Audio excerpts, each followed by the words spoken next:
안녕하세요. 자, 2021년 10월 모의고사 쉬운 한 번째 지문을 같이 한번 살펴보도록 합시다.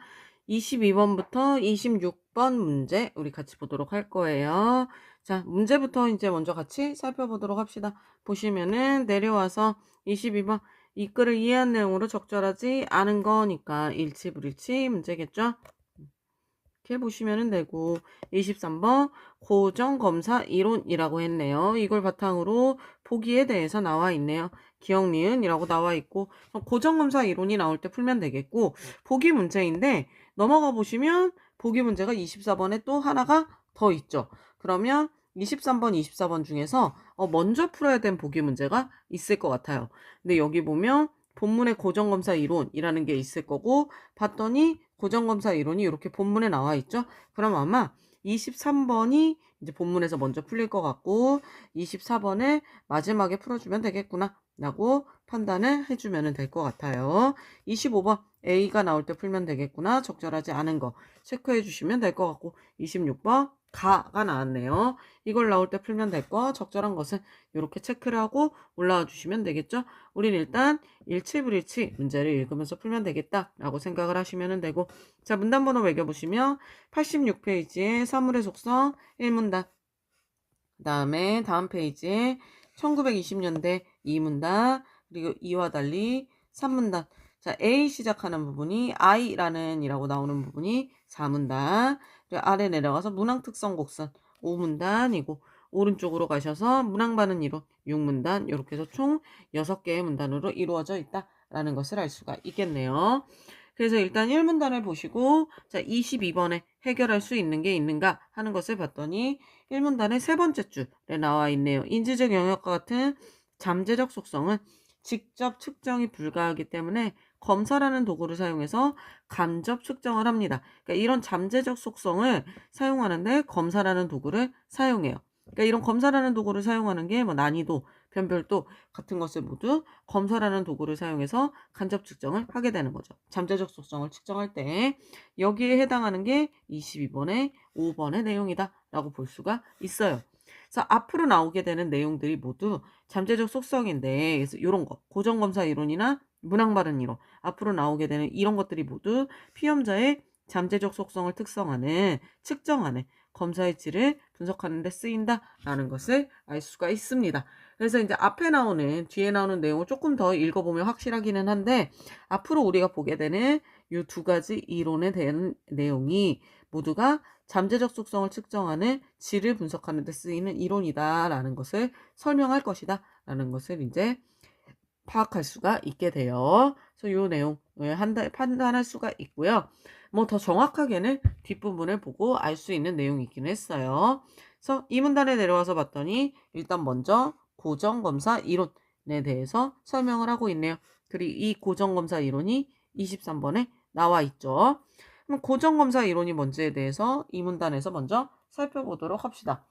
해서 쭉 봤더니 자 이런 얘기가 나와요. 어떤 문항이 피험자의 능력에 따라 피험자를 변별하는 정도를 나타내는 변별도라는 게 있는데 이는 해당 문항에 답을 맞췄는지 여부와 총점의 관계를 의미하는 지수이다라고 이야기를 하네요. 자, 이 말을 통해 22번의 1번 내용을 알 수 있겠죠. 고정검사 이론의 경우에는 문항의 변별도라는 게 있잖아요. 이 문항의 변별도는 어떤 거예요? 문항의 변별도는 해당 문항의 답을 맞췄는지 여부와 총점의 관계를 의미하는 거예요. 해당 문항의 답을 맞췄는지 여부와 총점의 관계죠. 그럼 피험자의 수와 총점의 관계예요. 여기 보면 뭐라고 나와 있어요? 해당 문항의 답을 맞췄는지와 총점의 관계죠. 그러므로 피험자의 수와 총점의 관계가 아니겠죠. 피험자의 수가 아니네요. 답을 맞췄는지 여부와 총점의 관계예요. 그러므로 피험자의 수와 총점의 관계를 나타낸다? 이 말이 틀렸다라는 것을 알 수가 있네요. 이게 이상하구나 라고 체크하고 넘어가셔도 돼요. 일단 조금 이상한 것 같은데? 라고 판단하셔도 되고 확실히 틀렸다라고 생각하신 분은 1번으로 체크를 하셨어도 됩니다.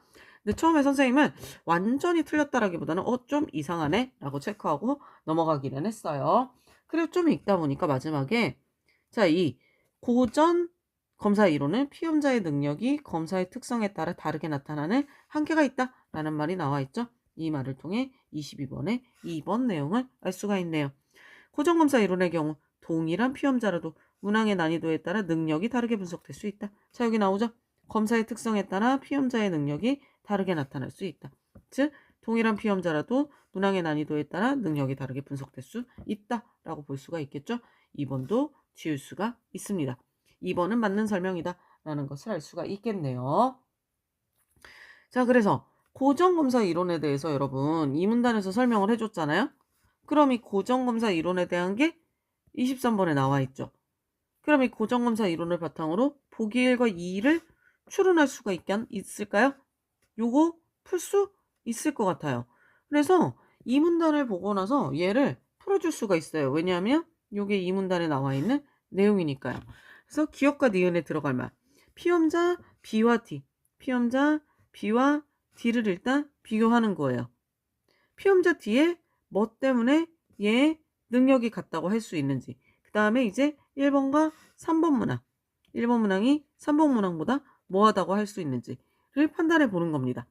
자, 능력이 같다는 건 우리가 어떻게 할 수 있냐면 고정검사 이론에서 이런 말이 나와요. 자, 고정검사 이론에서 능력은 요거 노란색으로 체크해 드릴게요. 고정검사 이론에서 피험자의 능력은 답을 맞힌 문항에 부여된 정수의 총점으로 결정된다 라고 나오죠. 피험자의 능력은 점수의 총점으로 결정합니다. 그러면은 여기 봅시다. B와 D의 능력은 뭘로 결정돼요? 총점으로 결정되죠. 그러면은 피험자 B와 피험자 D는 뭐 때문에 능력이 같다? 총점이 3점으로 같죠. 그렇기 때문에 능력이 같다고 할 수 있죠. 그럼 뭐예요? 총점이 동일하기 때문이겠죠. 총점이 동일하기 때문에 능력이 같다고 할 수 있죠. 뭐 때문에 할 수 있어요? 여기 써 있죠. 정수의 총점으로 결정하기 때문이죠. 자, 그 다음 문장에 또 이어져서 나오네요. 밑에 보면 난이도는 응답자 중 그 문항의 답을 맞힌 응답자의 수가 많을수록 낮다 라는 말이 나오죠. 그럼 난이도는 어때요? 문항의 답을 맞힌 응답자의 수가 많으면 낮은 거죠. 난이도는 응답자의 수가 많으면 낮은 거예요. 그럼 여기 봅시다. 1번과 3번 문항의 경우에는 1번 문항을 맞힌 응답자의 수가 3명이에요. 3번 문항을 맞힌 응답자의 수는 2명이죠. 그럼 1번 문항이 3명이 맞췄고 3번 문항이 2명이 맞췄어. 그러면은 1번 문항의 난이도가 어때요? 1번 문항의 난이도가 낮다라는 거죠. 낮다죠? 여러분 여기 뭐라고 말했어요? 응답자의 수가 많을수록 난이도는 낮다라고 했으니까. 1번 문항에 응답자의 수가 많으니까 3번 문항보다 난이도가 낮다고 할 수 있죠. 그럼 뭐라고 말해야 돼요? 난이도가 낮다고 할 수 있다. 자, 이렇게 답이 나와버리네요.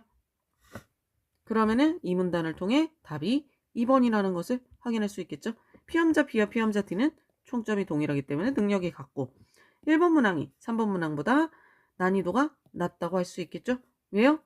문항을 맞힌 사람이 더 많기 때문에 난이도가 낮다고 할 수 있겠죠. 이렇게 해서 답이 1번이라는 것을 이 문단만 보고도 확실히 알 수 있었네요. 그래서 이 고정검사 이론을 보고 우리가 23번 문제가 제일 먼저 풀린다라는 것을 알 수 있었습니다. 이렇게 풀어줄 수 있었죠. 자, 그 다음에 이제 3문단으로 내려옵니다. 3문단으로 내려오니까 이제 문항 반응 이론이라는 게 나오죠. 문항 반응 이론. 그럼 문항 반응 이론에서는 어떻게 되는지 얘도 이제 한번 볼까요? 문항 반응 이론 쭉 읽었습니다. 읽고 나서 22번에 해결할 수 있는 게 있는지를 봤어요. 그랬더니 문항 반응 이론에서는 피험자의 능력은 고유하다.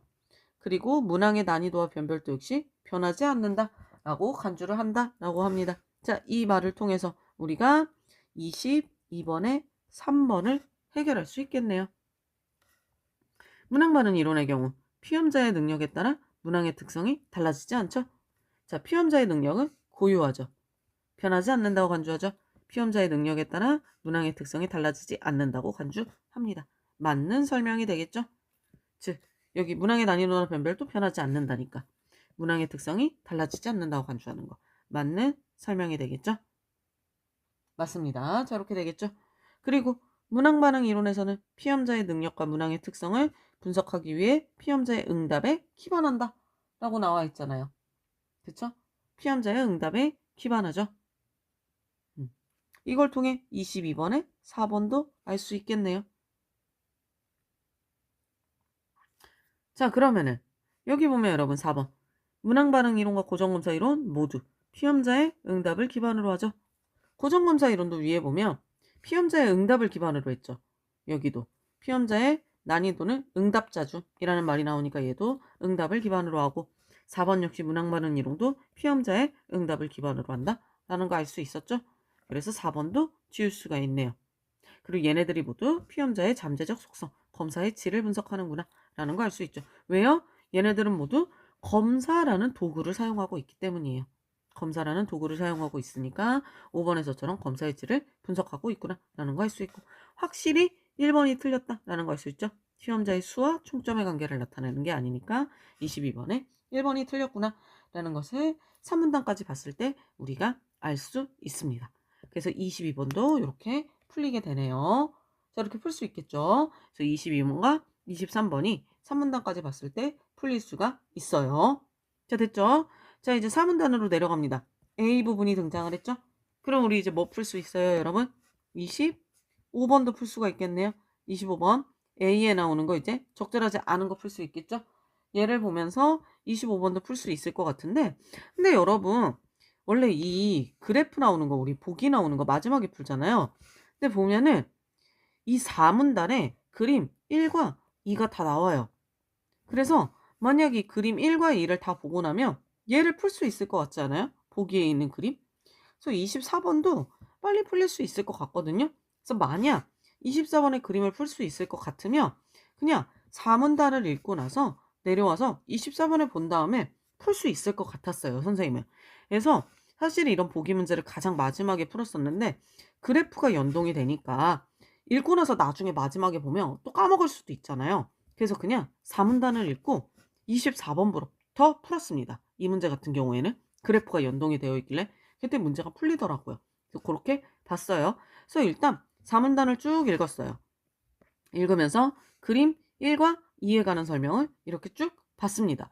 봤는데 여러분 여기 보시면 I라는 문항이 제시되었을 때라고 하면서 쭉 설명이 되어 있잖아요. 그래서 그냥 얘를 읽으면서 보시면 되는데 지금 잘못 나와 있는 게 여기 그래프에 선생님이 요런 게 이제 좀 잘못 나와 있는 줄 알았어요. 이게 무슨 말인지 몰랐거든요, 선생님은. 그랬더니 얘가 라지 감마라고 하더라고요. 찾아봤어요. 감마를 라지로 쓸 때 이렇게 T가 왼쪽에 없는 모양인 것처럼 쓰는 게 이게 맞더라고요. 그래서 그래프에서 요게 잘못 나왔어요. 이게 이렇게 씌워져야 돼요. 라지 감마입니다. 얘가. 그래서 요게 선생님이 그래프를 편집할 때 요걸 잘못했더라고요. 요거 똑같이 쓰셔주셔야 돼요. 라지 감마에 I가 있는 요 형태입니다. 그래서 I 문항에 응답하는 경향이 오른쪽이 그래프인 거예요. 그래서 라지 감마가 있어야 되고요. 문항의 난이도, 이 문항의 난이도가 이게 스몰 감마래요. 이렇게 쓰는 게 스몰 감마라고 하더라고요. 그래서 여기에 나와 있는 이게 스몰 감마예요. 스몰 감마 I. 요 부분이 이게 문항의 난이도인 거예요. 문항의 난이도. 라지 감마가 2보다 높으면 문항의 답을 맞히게 되는 거라고 보는 거예요. 그러니까 여기 마이너스 1.3은 여기서 이제 어떻게 보시면 되냐면 여기서 이제 이게 섹터인데 섹터라고 하더라고요. 세터 이렇게 말을 하더라고요. 선생님은 이게 뭔지 잘 모르니까 이런 아이들은. 근데 얘가 교육공학에서 나오는 그래프래요. 선생님이 대학교 때 공부를 안 했나 봐요. 선생님 교육공학에서 이런 걸 본 적이 없거든요. 대학교 때 선생님이 놀았던 것 같아요. 교육공학에 나오는 그래프라고 하는데 처음 보는 거였거든요. 근데 마이너스 3이면 요거는 이제 능력치가 낮은 사람.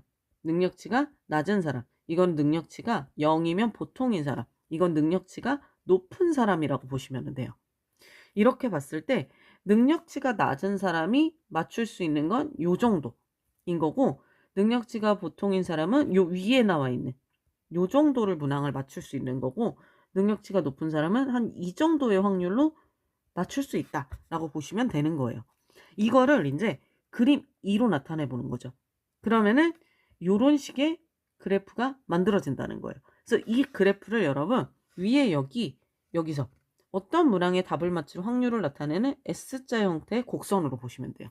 그러니까 이 X자 형태의 곡선이 여기 아래에 나와 있는 이 그림 2번이라고 보시면 돼요. 이게 S자 형태의 곡선인 거죠. 이렇게 보시면 됩니다. 그래서 역시나 여기에 이제 실력이 낮은 학생이 마이너스 3일 때 0.2 정도로 답을 맞출 수 있으며, 실력이 보통인 학생은 여기서 0.5 정도로 답을 맞출 수 있고, 실력이 높은 학생은 1.5 정도의 학생이 0.92 정도로 답을 맞출 수 있는. 그래서 그림 1과 2로 이렇게 나타냈다라고 보시면 돼요. 이 얘기를 4문단에서 하고 있다라고 이제 여러분이 이해를 하면서 보시면 됩니다. 그래서 요게 이제 잘못 나와 있어요. 이게 라지 감마, 그리고 여기 스몰 감마, 요렇게 요것만 바꿔서 봐주시면 되고, 여기서 P 그 다음에 섹터, 요렇게 요것만 좀 고쳐주세요. 그리고 여기가 섹터가 되어 있어야 된다는 거, 이게 섹터입니다. 그래서 이런 게 편집이 좀 잘못되어 있으니까 이 부분만 고쳐주시고, 자 뒤로 넘어와서 한번 24번을 볼까요? 요렇게 놓고 봤을 때 이거는 5문단까지 봐야 풀 수가 있기는 하군요. 5문단까지 그냥 쭉 읽었다고 봅시다.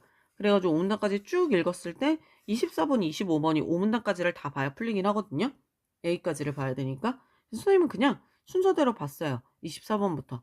뭐 1번 문항의 문항 특성 곡선이 1이고, 2번 문항의 문항 특성 곡선이 이거 댐자 뭐 이제 로마자 2이고, 3번 문항의 문항 특성 곡선이 이게 뭐 로마자 3이다 라고 했을 때 여기도 P 섹터 이렇게 되겠고, 여기 섹터가 된다 라고 해서 봅시다. 자 이렇게 해서 봤을 때 위치 모수가 가장 오른쪽에 있는 3번 문항이 가장 어렵겠군 이라고 했죠. 그럼 여러분 여기 보시면은 위치 모수, 자 문항 특성 곡선에서 문항의 난이도는 위치 모수로 나타내는데, 위치 모수는 여기 보시면 얘를 밑줄 칠 필요가 없구나. 위치 모수로 나타내는데, 위치 모수는 오른쪽에 있을수록 어려운 문항으로 추정된다 라고 나와 있죠. 위치 모수는 오른쪽에 있을수록 어렵습니다. 그러면은 위치 모수가 가장 오른쪽에 있는 게 뭐예요? 위치 모수가 여기서 보시면 되죠. 위치 모수 P 일정 위치일 때를 보시는 거예요. 위치 모수 여기일 때 보는 겁니다. 위치 모수는 문항의 P 섹터가 0.5일 때 그에 대응하는 섹터 지점을 의미한다 라고 했잖아요. 그러면은 P 섹터가 0.5일 때니까 이렇게 놓고 보셔야 되죠.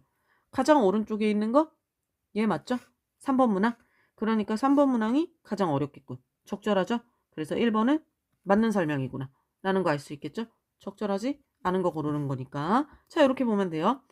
능력이 0보다 높은 피험자들을 변별하는 데는 3번 문항보다 1번 문항이 적합하겠군 이라고 했네요. 자 능력이 0보다 높은 피험자들을 변별하는데 라고 했네요. 여기 보시면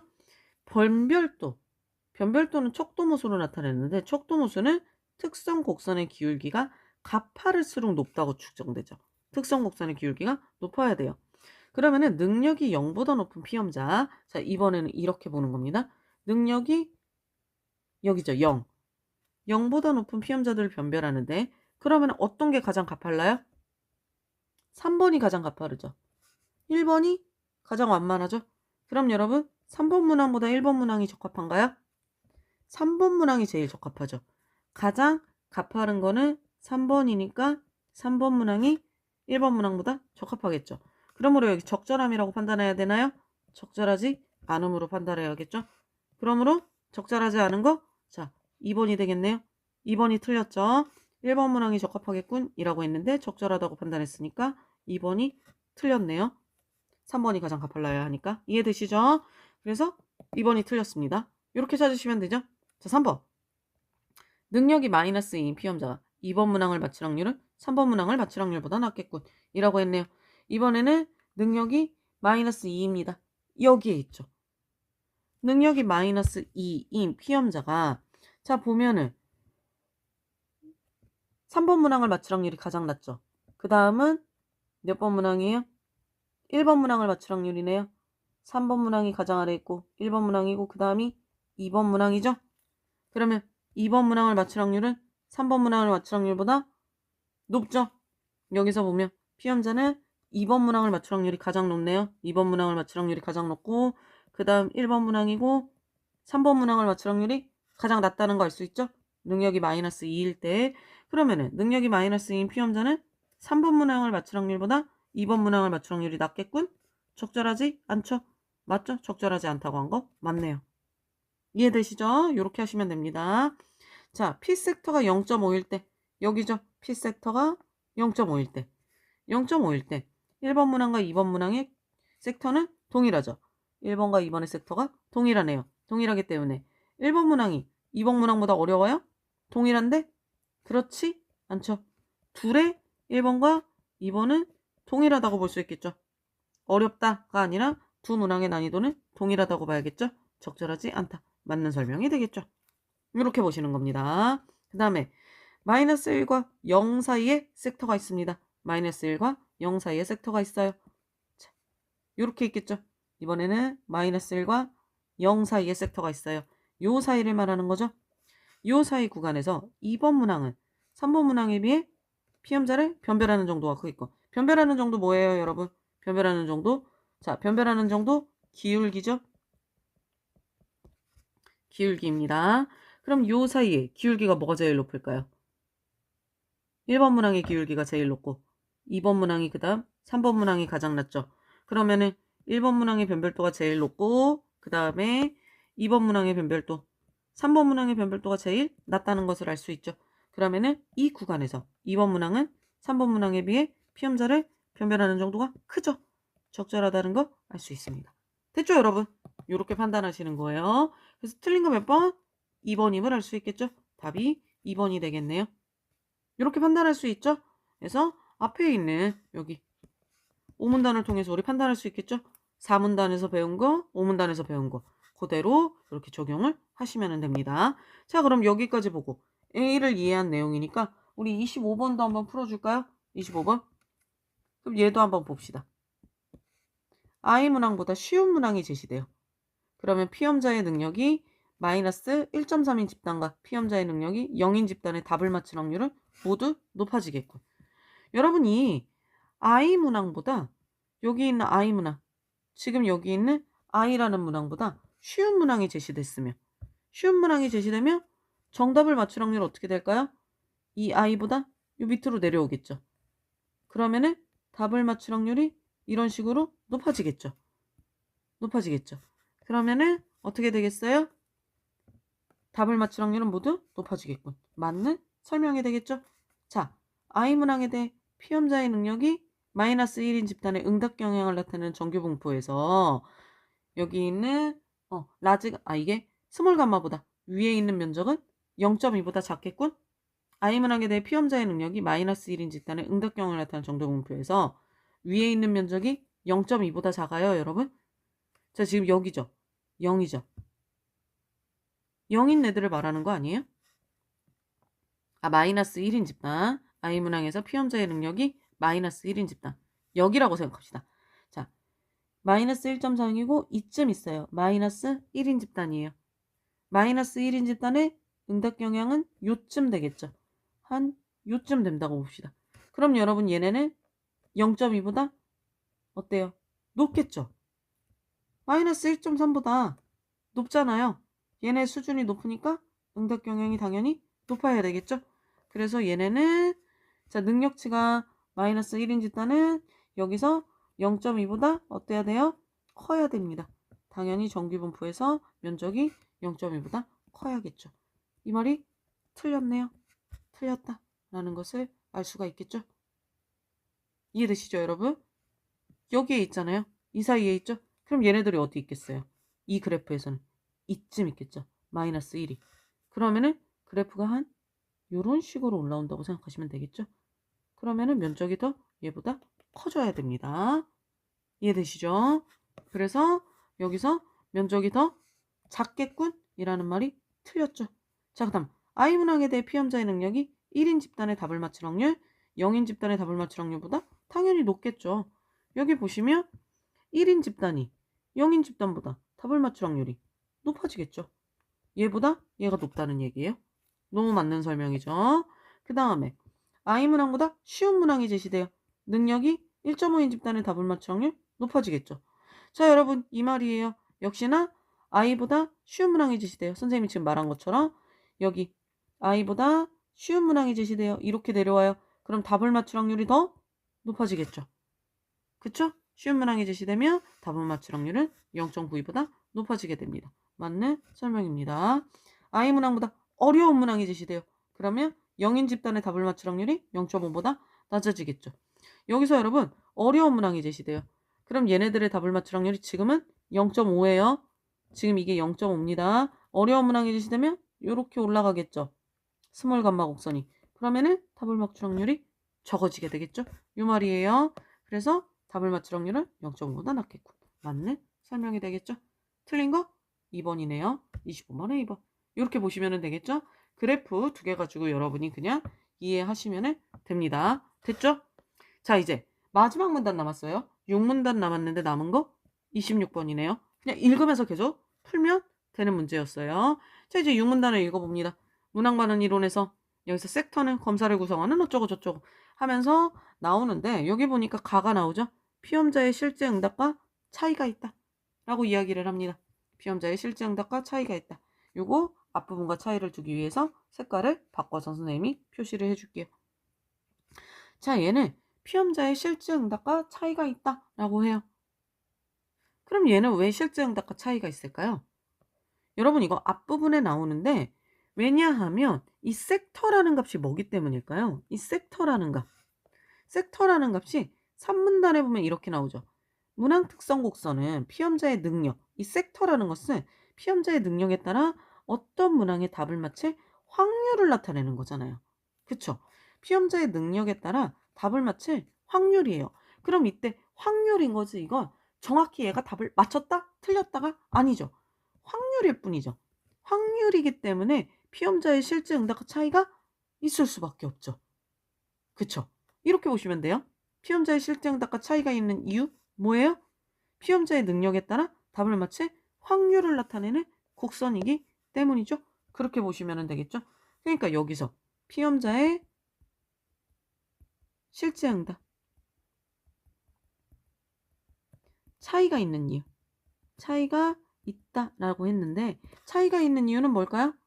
자, 우리가 본 거 문항 특성 곡선을 활용해서 고유한 능력을 확률적으로 추정했다. 맞지 않아요, 여러분? 이 말이 맞는 것 같죠? 자, 지금 선생님이 앞에 주황색으로 체크해 준 부분 보면 확률적으로 추정했기 때문이죠. 위치모수와 척도모수를 반영하고 있지 못해서 아니겠죠? 문항 특성 곡선에 따라 능력이 변질돼요? 그건 아니죠. 문항을 맞힐 확률이 변별도에 의해 결정돼요? 이것도 여러분 확률적으로 추정한다 보다 얘가 더 맞다라고는 볼 수 없을 것 같아요. 1번이 더 정확하죠. 피험자 집단의 특성에 따라 능력이 좌우된다? 이것도 1번보다 정확하지는 않죠. 가장 정확한 거 여기에 있는 3문단의 답을 맞힐 확률을 나타내는 거기 때문에 라는 것과 연동시켜 봤을 때 가장 정확한 건 뭐예요? 고유한 능력을 확률적으로 추정했기 때문이다. 이게 실제 응답과 차이가 있다 라고 볼 수가 있겠죠. 정확한 답은 1번이 되겠네요. 이렇게 찾아주시면 돼요, 여러분. 본문에서 다 찾을 수가 있었네요. 답이 1번이 됩니다. 이해되시나요? 이렇게 풀어주시면 됩니다. 자, 그래서 오늘 문제도 이렇게 해서 22번, 23번 풀 수 있었고 24번도 풀 수 있고 25번 됐죠? 26번까지 풀 수 있었습니다. 여러분 이렇게 해서 2021년 10월 모의고사 지문을 우리가 모두 풀었습니다. 자, 이제 드디어 마지막 지문 2021년 7월 모의고사 지문 하나만 남았어요. 그렇게 해서 52, 3, 4강을 하게 되면 드디어 방학 특강이 끝나게 되네요. 여러분 오늘 지문도 수고하셨고요. 다음 시간에 2021년 7월 모의고사 쉬운 두 번째 지문으로 만나도록 합시다. 수고 많으셨어요. 다음 시간에 봅시다. 안녕.